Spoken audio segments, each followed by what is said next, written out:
be curious about your health. Be curious about some of the signals your body's giving you. Be your own health advocate. I think hyperglycemia is generally more common. I'd love for you to kind of tell our listeners a little bit about hypoglycemia and what that is. It's not just about the years of your life, but you want to bring life to those years as well, so that you can pursue your passion, do the things you enjoy without having health issues. Hello, everyone, and welcome back to another episode of Wellness for Life. I'm your host, Niki Wolf, and today in this episode, we're going to be exploring how to live not just longer, but healthier with expert insights from health coach Tess Cheng. Now, if you're ready to challenge the myth around aging and build lasting wellness habits, this conversation is for you. And stay tuned until the end for details on how to get Tess's exclusive sleep guide freebie. It's packed with tips for better rest and recovery. Now, for our guest today, Tess is a certified health and wellness coach with over 13 years of experience dedicated to helping individuals create sustainable wellness practices. With a personal background of managing hypoglycemia and a family history of diabetes, Tess has a unique perspective on holistic health. She holds a master's degree in clinical nutrition from NYU and is passionate about helping others achieve health and longevity. Tess, welcome to the show. Pleasure to be with you, Niki. Thank you. Absolutely. I'm excited to get into this. You have a really good background, not just of personal experience, but the education. So I think that's a fun combination to really pull away insights and wisdom, because you're balancing both. You've lived through a lot of it, and then you have the education to back it up. So I'm excited for that. But before we dive into today's topic, I'd love for our audience just to get to know you a bit more. Can you share with us, what inspired you to pursue a career in health and wellness? Well, I have, as you said, I have a family history of diabetes. So in my 30s, I started noticing that I wasn't feeling very well. I was always active, and quite, be mindful about, my lifestyle behaviors and so on. But then, I started, noticing I was feeling tired after a meal, after certain, things like pasta or, dessert. And then I went to the doctor and they tested me. They gave me some blood tests and they found out I had hypoglycemia. So when I found that out, my doctor suggested that I should, make some lifestyle changes. Otherwise, I might, develop diabetes one day. And of course, I wouldn't want that. Having seen some of my families with that disease is not fun. It changes your life and it increases the risk of other chronic diseases as well. So it's something you really want to avoid if you can. So I started making some changes, doing a lot of research. I felt better and I really noticed a difference. Then, I really wanted to change my career to help people. I thought I want to do something that can inspire people to get motivated, to actually improve their health. Because after all, health is the foundation of life. It's really important. That's what holds everything together. So I decided to move to New York, go into NYU and studied clinical nutrition. And when I graduated, I started practicing as a nutritionist. But then a few years ago, after coaching with some clients on just nutrition, I felt that, there were other things that we really needed to do too, not just nutrition. For example, sleep, exercise, stress management, even social engagement. All these aspects of life are important and they all work together to support your system. So I went into coaching. I went to coaching school and I feel, also I felt that a holistic approach is a much better way, to get everyone healthy.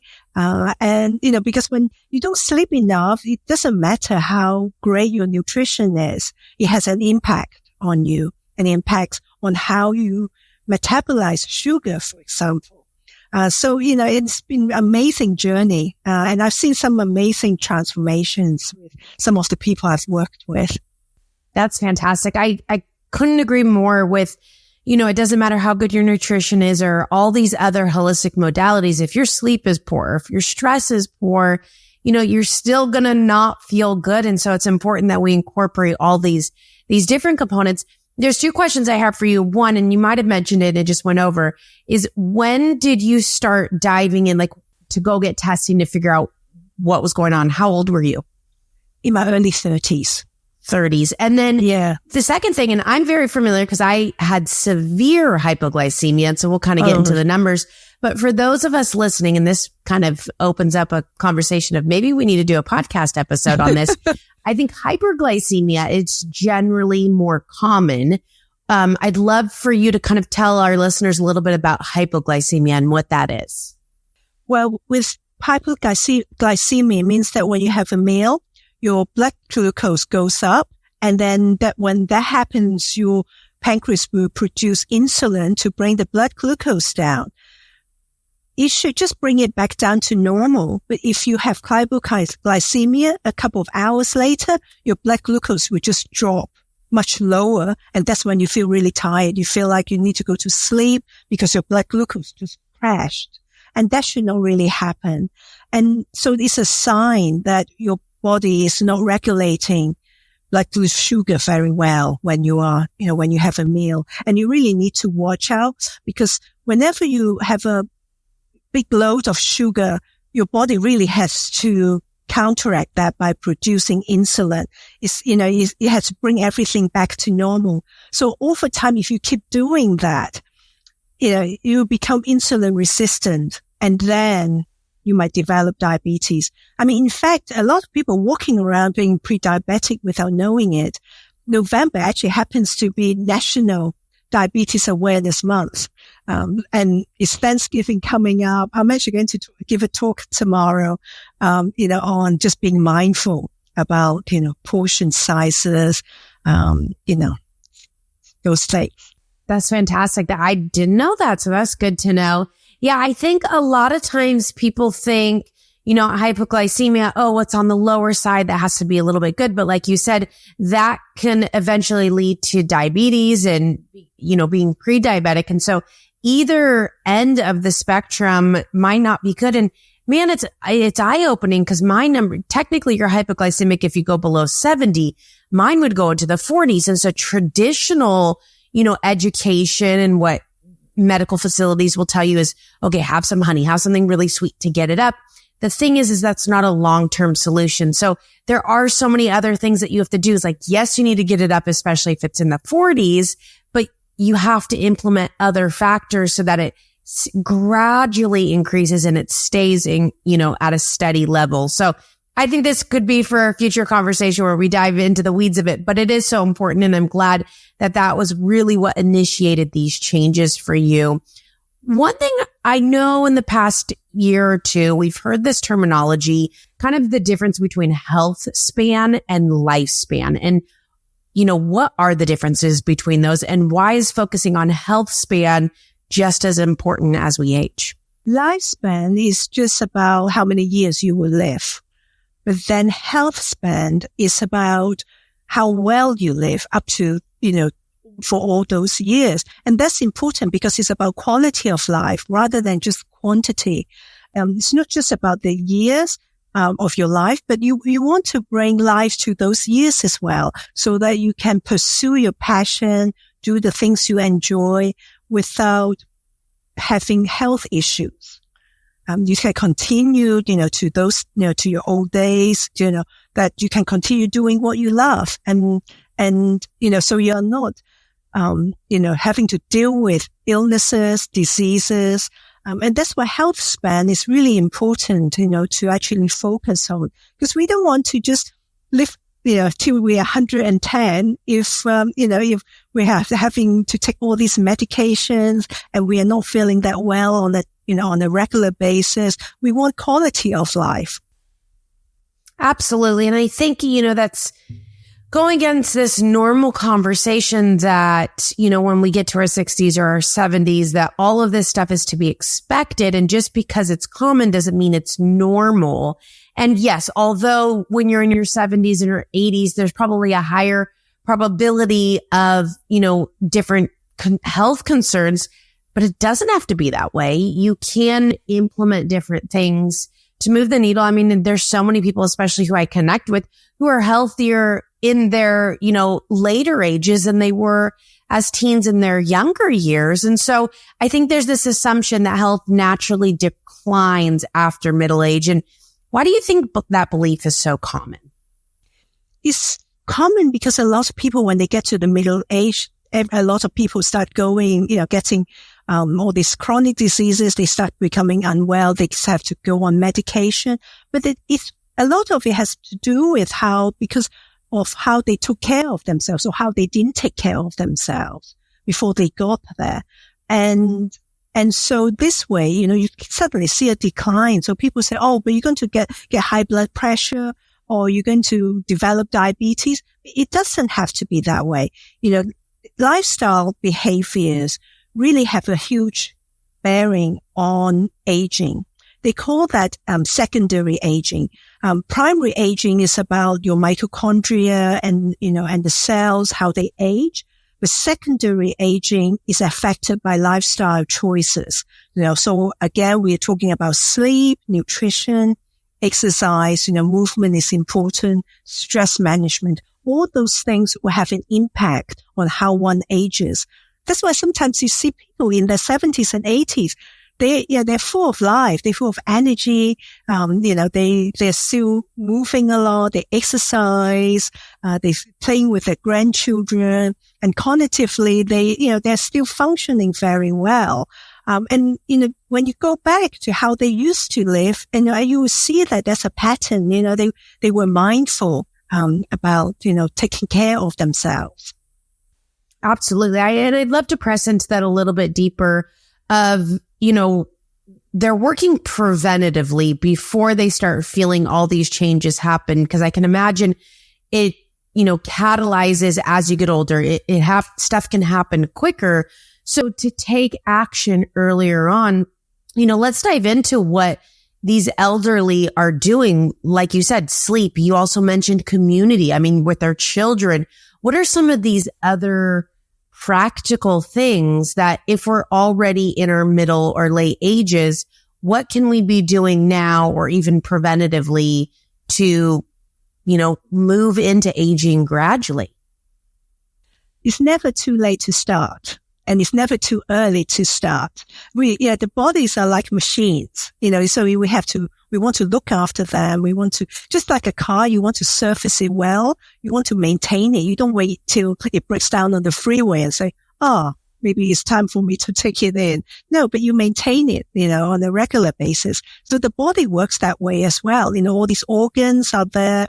And so you need to give it rest. For example, sleep is so important. Both quality and quantity, are just as important as each other. With sleep, there's so much one can do. We can easily do an episode on sleep. But it's very often is something that, someone might actually neglect because these days we lead such busy, crazy lives. And so by the evening we think, we don't have time. We're going to cut down with it. I can sleep tomorrow or catch up at the weekend. But that doesn't work. Sleep is important every night because that's when the body gets to repair itself. That's when the brain gets to, rest and remove all the, neurotoxins that it accumulates throughout the day. So one needs to prioritize sleep. Also, when you don't sleep enough, when you're sleep deprived, blood sugar regulation goes out of the window. They've actually done tests on people and deprived them of one night's sleep. And they found that they test the blood first thing in the morning and then they fasting blood glucose. And it shows that that person is actually pre-diabetic. It's absolutely amazing. And then the other thing is when you don't sleep enough, you're not in a good mood. You're cranky. You find it more difficult to deal with challenges. You might overeat, and then it doesn't help with your stress. So, it's like it's escalating, everything else. And then also you'll be less mindful of being, of healthy eating choices, because then you say, I'm tired. I need something to, give me that boost. I need some sugar. I need some donut or something. But when you sleep enough, you might say, no, I can resist that because I'm feeling good today. And then again, nutrition is important because food is about nourishment. That's how we nourish our body. And nutrients come from food. They don't just appear. So we have to be mindful about that. Every meal is important because every meal is an opportunity to give your body all those nutrients that you need. And movement, again, we humans are meant to move. We are meant to exercise, and, engage in physical activities. Find something you enjoy, I always say, and that helps with your sleep. People who, exercise, they find that at nighttime they can really rest. And again, exercise helps to regulate blood sugar, helps to control blood pressure. So all these things really work together to support this whole system. Absolutely. So many things I want to pull away from there. And one thing, before we even dive into that, one thing I think about too is as we age, let's say we get up to 65. I think that's generally the age where you can retire. This is the opportunity to be thriving. Generally, hopefully, you have a family, you have kids, you have grandkids that can bring so much life and joy. Hopefully, and maybe you're not working at this point. And so this is your ability to pursue these hobbies and this fun and create a joyful life. So it doesn't, this could be your opportunity to actually live your healthiest because of, your lifestyle, what's available to you. So I just want to put that out there. The second thing that I wanted to pull away, and Tess, I don't know if you know, but I'm a certified functional health coach as well. So 2 health coaches chatting. And one thing I love about health coaching is it's not just us telling you what to do. It's us asking evocative questions that really pull out the true meaning, the why. And so what I'd love to, and I know I didn't tell you about this. It just came to mind. What I'd love to do is go through those 3 scenarios, the sleep, the nutrition, and the movement, and bring to you, and I can kind of we can role play as little or as much as you want, but bring to you some of these common concerns or excuses or things that I hear people say as to why they don't pursue or prioritize these different things. And I'd love to hear maybe what you would ask that client to kind of get them to think more. So I don't know if that made sense, but let me just dive in and you can kind of ask some clarifying questions. But I think right away, the sleep. I have people in my life. I have clients. I have all these different people who I'm either too busy. I have so much going on. I have multiple kids. I get home late. I got to do this. I got to do this. That's why I go to bed late. That could be the same individual, or, okay, when I'm home and the kids are asleep or no kids, I just want to sit on the couch and I just want to relax and put on some TV or scroll or whatever the case is. Now, there's a difference if you're doing that, but you're still getting 7-8 hours of quality sleep versus are you getting 5 to 6 hours? What kind of questions or conversations would you start for an individual like that, where their sleep quality is very poor and it's affecting their health? What kind of things would you ask them to maybe ignite something deeper to make them want to make that change? I would ask how they feel in the morning, what their energy level is. And do they feel that they have good energy throughout the day? Or perhaps, in the afternoon, they need something to prep them up. How much coffee are they drinking? Because a lot of people are drinking a lot of coffee with caffeine. And do they have sugar cravings? And I would also suggest perhaps, write a journal and actually see if there's something that you are doing on a regular basis to keep yourself energetic. And also, write down, perhaps ask them if you can find a night when you get enough sleep. How do you feel the next day? Does that make a difference? And I think, when people start being more, being aware, it's this awareness that we want to create, then they know what's happening rather than just, going on day-to-day basis and just operating. without thinking about these habits that you might have.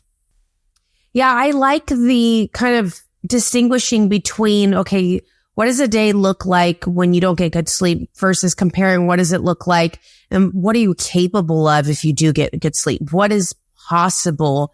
What is your potential? How are your interactions different or your productivity different? I think sometimes it's like we need to shine light on that stuff of, because what if somebody answered and said, yeah, I have coffee and I have energy drinks and I eat candy. What if that's not motivating enough for them to still make that change? What would you do in that aspect? Then I would ask them if they would actually want to feel better without having to take all these things. And perhaps I would actually give them some information about what these things are actually doing to them and see how for example, if they're eating all these sweets, what's the blood sugar levels? What's the A1C? Has the doctor said anything about that? Because it has an impact, on your health, without you noticing it, because symptoms might not show for a long time, but doesn't mean that the damage is not actually occurring. And I think, people really, need to understand that a lot of it is happening inside, because people say, oh, but I want to lose weight. But until you get to that point, something's still, happening inside your body. Absolutely. And I think generally people who are listening to an episode like this or having these types of conversations are already interested in desiring change. They just don't know how to do it. So I can imagine asking these questions will evoke something from them. Let's jump to the nutrition component. Again, this could be a busy individual or my kids. I just prep. This is what they eat. It's just easier to go out and, get takeout or whatnot. But I want to make these changes, but at the end of the day, they're still not prioritizing either eating healthier, doing some meal prep. There's always some sort of reason as to why they can't make the change. How would you guide them? I would ask why they actually enjoy the takeouts. What do they like about it? And if they could actually have something that they can prepare very easily, to have, so perhaps they could enjoy it more as a family and just try something, one thing at a time. Of course, you don't want to overwhelm yourself, but just make a small change. All these small steps can actually lead to significant improvement. Fantastic. I love that. And then the last one is the movement. We know how much this can move the needle for your health. But again, I'm kind of picking the same individual. They're, the parent and they're busy and, they generally feel better when they are moving, whether it's a daily thing or just even incorporating 2 or 3 times a week, some form of movement. What might you be able to ask them to kind of like evoke this desire and not just this desire, this actually commitment to adding in movement. And I like that we use the word movement because it doesn't have to just be a workout or an exercise. It could be something fun, playing basketball. Yes, it's a workout, but we don't have to look at it necessarily in that term. So I would suggest, having some movement throughout the day. Even in between, whatever you're doing, just to go out for a quick walk. If they work in an office, just go out for a quick walk. Also, even just around the office, get up and do a stretch. That's why I always suggest stay hydrated, because this way you have to make bathroom stops. Then you have to get out of your chair and go to the bathroom. It forces you to actually move rather than just spending all those hours in front of the screen. And of course the brain needs break as well. And so do our eyes. So it's good to just move a bit. And then, as you said, an activity, maybe find an activity that you enjoy with friends. This way is sociable. Perhaps, find something you all enjoy. And then it's not it's not exercise. It's something you enjoy doing in your free time. And, that would be, really useful. And, again, perhaps I always say every movement counts. So when you are going to a parking lot, perhaps park a bit further away from where you have to go. And this way you have to walk. And instead of taking the escalator, how about using the stairs? And if you have young kids, they love that too. They like, running around, and then you can do that with them. Absolutely. And all these little things add up, even just parking a little bit further.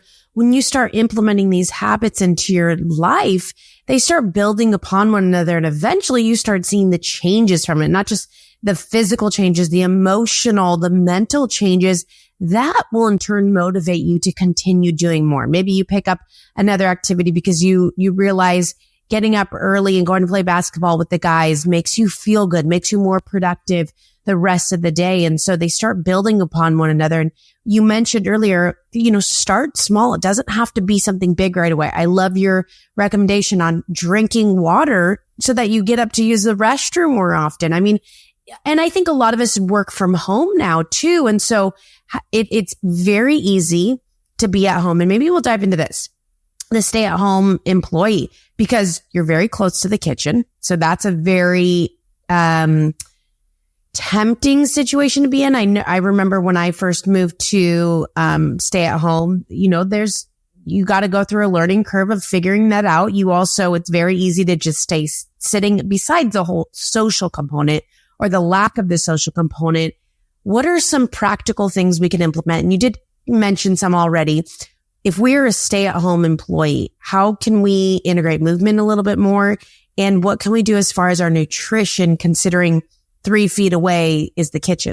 Well, first of all, with movement, again, stay hydrated. Then you have to get up and perhaps even get yourself a reminder. Use your phone to remind yourself to actually get up and do some stretches.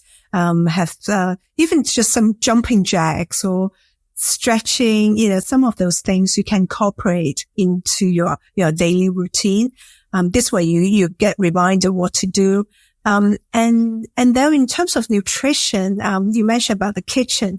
I always suggest that perhaps keep those sweet treats out of your home. This way, if it's not there, then it can't tempt you. Leave it to those occasions when you go out or go to a birthday party, then it's really a treat. Because as we know, if it's ice cream sitting in the freezer, it's going to be calling you day and night. It's easy to say, oh, but I will only have a little bit, now and then. But, that might not happen because it's so easy. So have fresh food at home. Make sure you get a lot of fruits and vegetables. And if your days are busy, because you know what your days might look like, you know your schedules. So perhaps use the weekend to actually do the preparation, cook something in batches. And so when the weekdays come, it's not so frantic. And then you have something ready that you can actually just warm up very quickly and you just can have.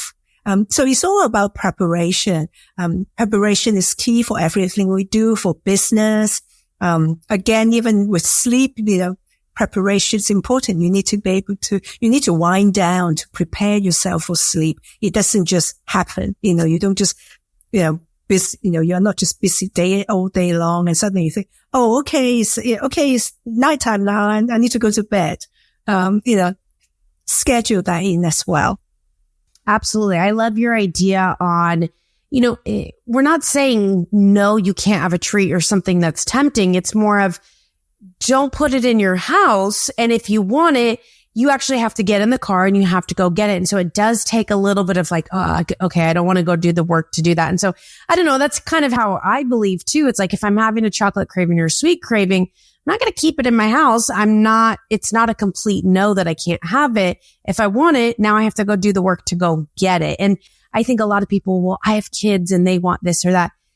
I don't know. We might have, for those listening, might have different beliefs, but we're the parent. So we can decide what is in our house and what isn't in our house. And so our sweets are pretty much fruit, and so you're in control of, what you give your kids. And, if the Cheez-Its and all these sweets and snacks are tempting, maybe switch up the snacks. I don't know. Maybe I'm a little bit too drastic on it, but it's what's worked for me. I know it's what's worked for some of our clients. And there could also be like a middle ground too of, these are, my kids really like these, maybe put them in like some of our snacks I have on a very high shelf, like some of the things that are a little bit more tempting instead of when I open up the cupboard, it's the first thing that I see. Cause if that's the case, I'm going to easily gravitate towards it. And so there are things that you can keep in your house. It's not like everything has to be, super healthy inside, but what can you do to make these changes so it's not as tempting? So I love that. The last thing, I know we talked about it, but one is I know you have, and we'll chat a little bit more at the end, a free resource for our listeners on a sleep guide. And I'd love to kind of just dive into the sleep section a little bit more of kind of this preparation that you talked about. What are some of these tips that you recommend on how to move into healthy sleep? Well, with sleep, what you do during the day has an impact on your nighttime. For example, caffeine, it's been known to disrupt sleep. So it's better to have that before 2 p.m. in the afternoon. And some people are more sensitive to it. Some are less so.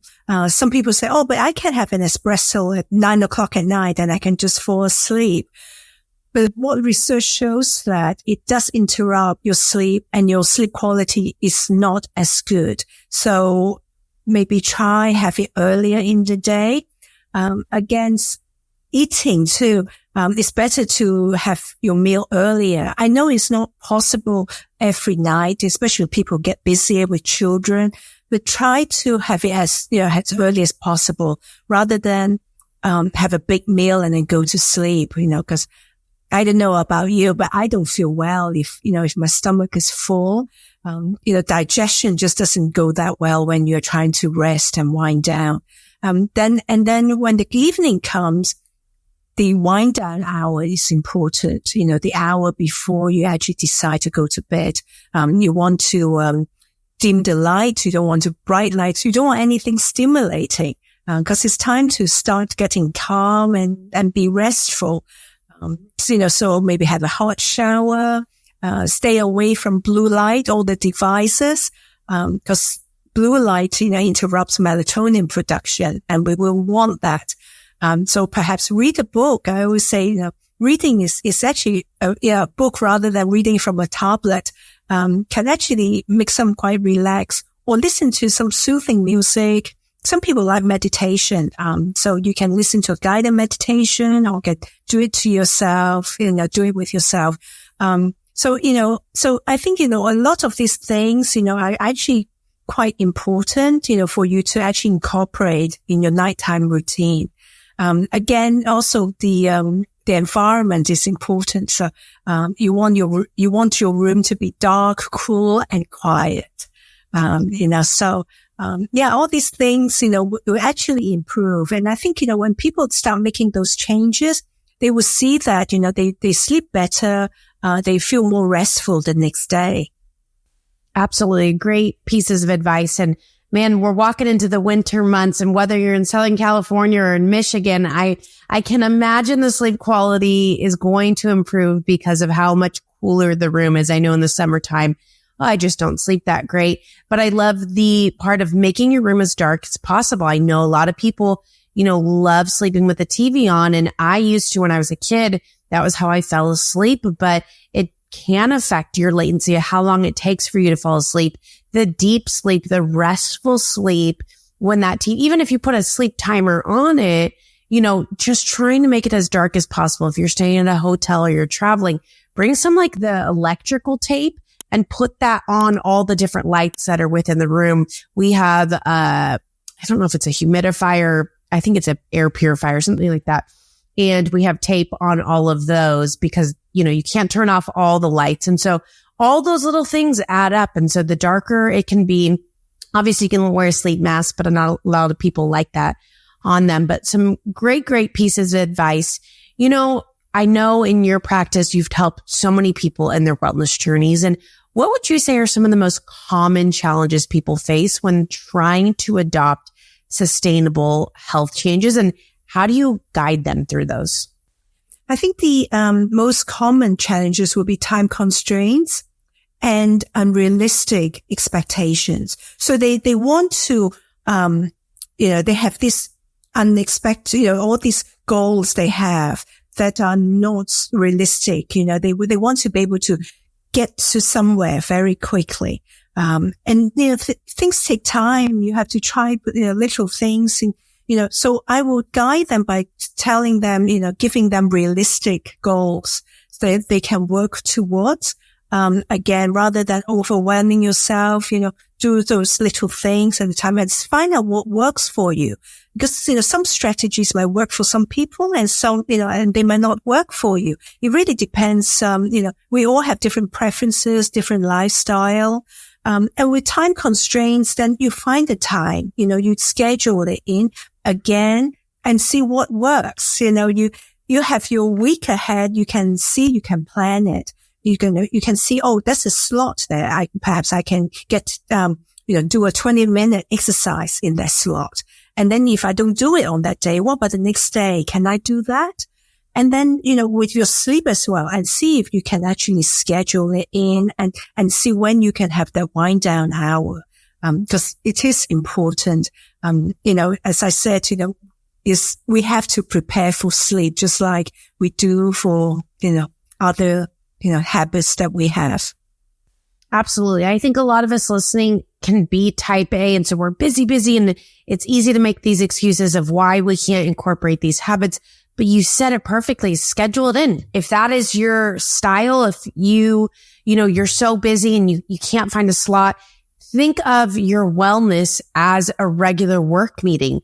And it doesn't have to be an hour long. It could be a 10, 15 minute slot where if meditation's your thing, if taking the dogs around the block is your thing, schedule it. Not only that kind of maybe tells your employees or your company that you're busy at this time, if they look at your availability, but it is that additional accountability for you of, okay, this is scheduled in. You can make it reoccurring.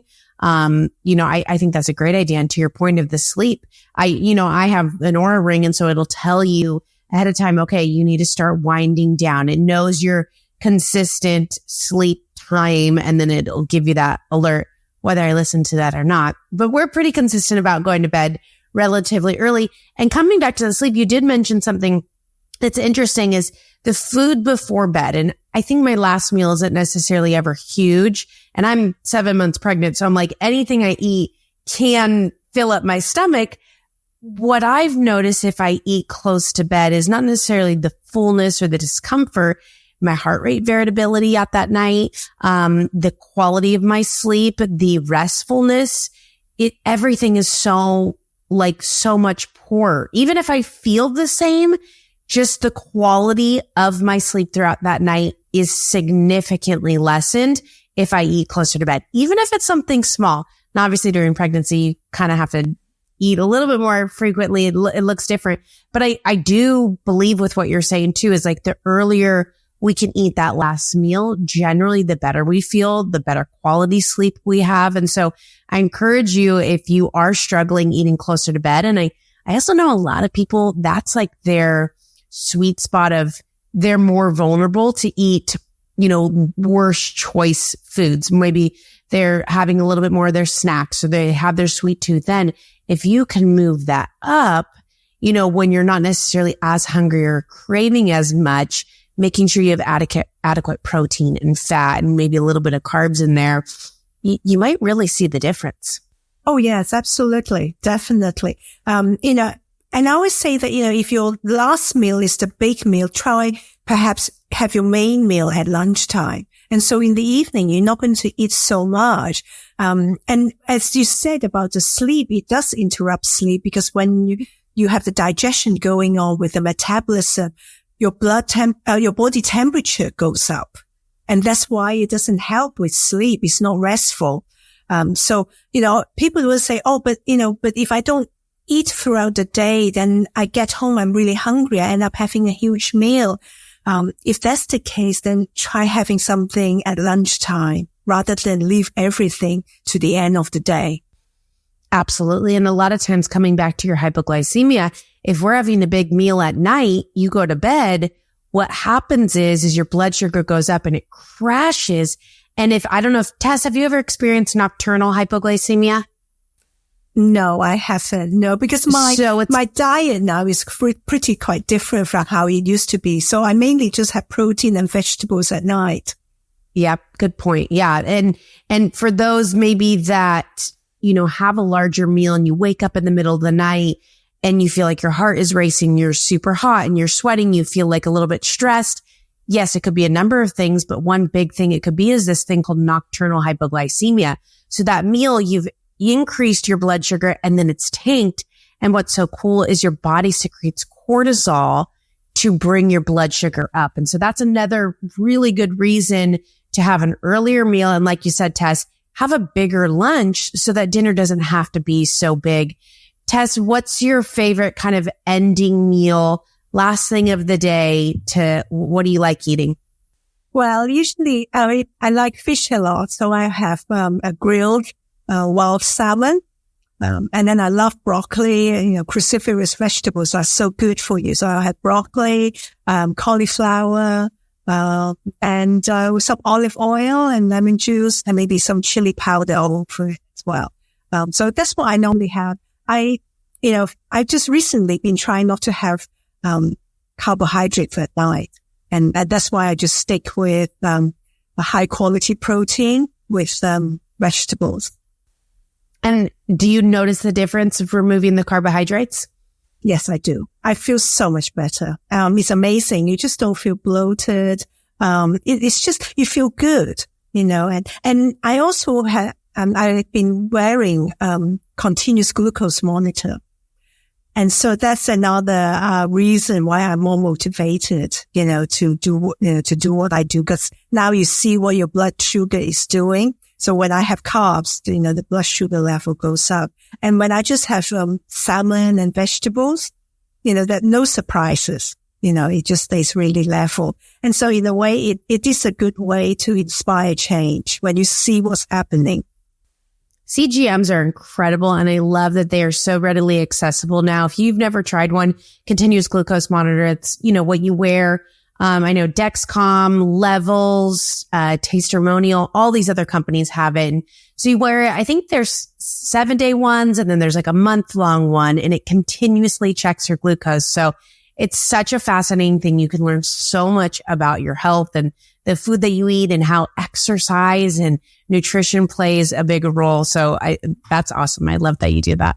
Yeah, absolutely. And it's been an eye opener for me. Really, it's amazing. So, now what is doing what, and there are no surprises. And also, when you actually exercise, it's fantastic. I've noticed, when I've had really big workout and then I can have pasta afterwards and my blood sugar level stays quite really even. Or the other way around, if I, have a meal and then I go for a walk or something, it helps too. Absolutely. No, I completely agree. And it's fun to experiment with different strategies as well.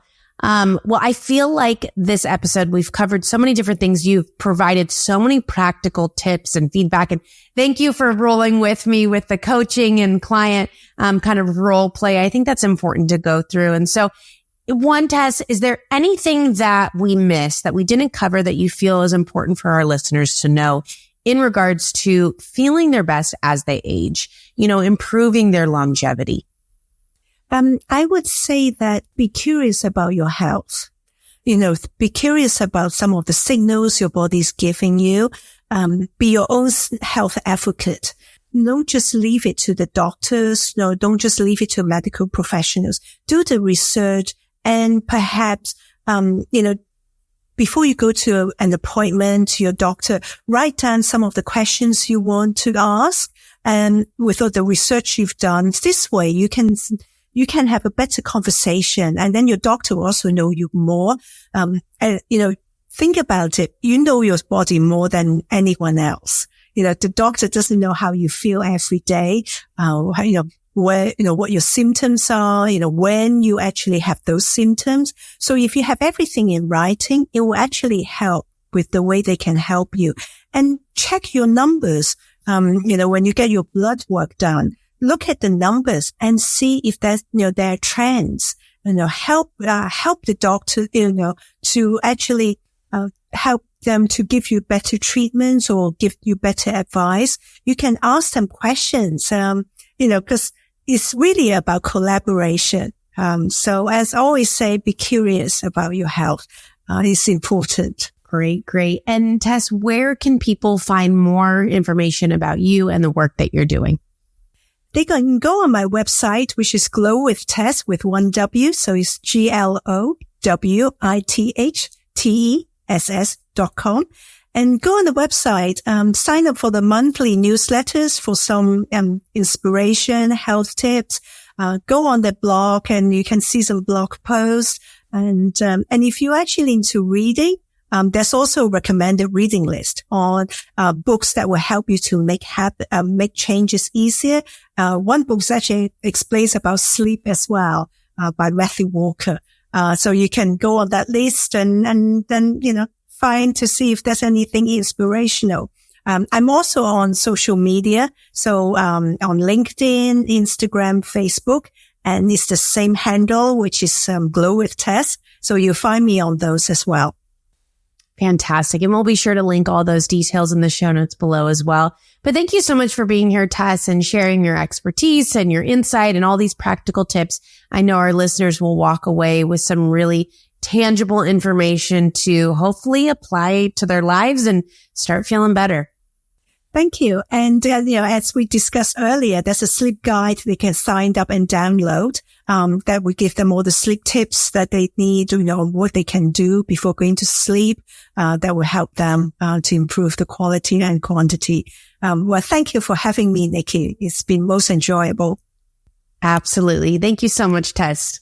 Chat soon. Thank you. Bye-bye.